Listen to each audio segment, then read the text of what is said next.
అక్కినేని నాగేశ్వరరావు గారు అంటే క్రమశిక్షణకు మారుపేరు. అది సినిమా రంగమైనా జీవన రంగమైనా ఆయన క్రమశిక్షణ ఎలా ఉండేదంటే, అప్పట్లో నాగార్జున హైదరాబాద్ పబ్లిక్ స్కూల్లో చదువుకునేవారు.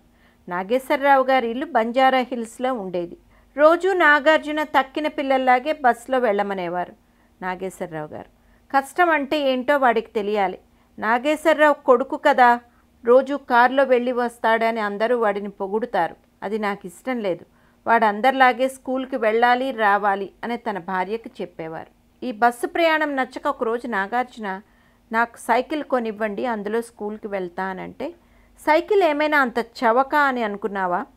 అయితే ఒక పని చేయి, 7th ఇన్ని మార్కులు తెచ్చుకో, అప్పుడు ఆ మెరిట్ మీద సైకిల్ కొనిస్తా అని అన్నారంట. అక్కినేని నాగేశ్వరరావు గారు తలుచుకుంటే సైకిల్ కొనివ్వడం ఒక లెక్క, కానీ అలా కాదు, కష్టపడితేనే ఫలితం దక్కుతుంది అనేది చిన్నప్పటి నుండి ఆయన నాగార్జునకు నేర్పించారు.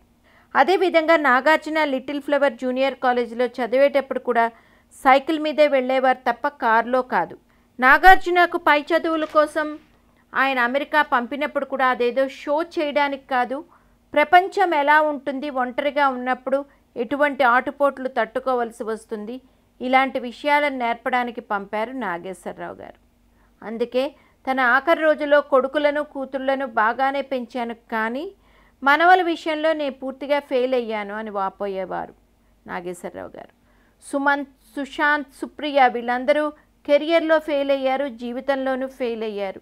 ఎందుకంటే వాళ్లకు ఒక మంచి గైడెన్స్ ఇచ్చేవారు లేకనే.